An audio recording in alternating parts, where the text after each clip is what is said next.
In this video, you'll learn how to change your Facebook page name on your computer. If you find this video helpful, please consider leaving a like and subscribing to the channel.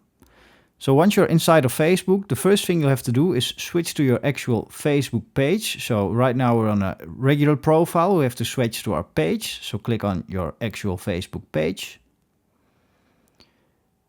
Then once you're on your Facebook page, you'll have to go to the top right and click on your profile picture right here.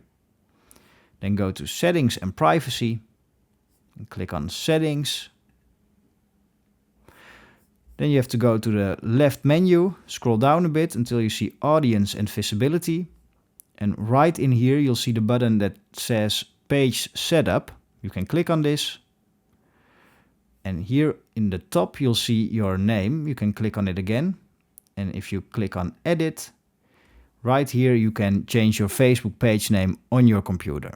If you found this video helpful, please consider subscribing and leaving a like.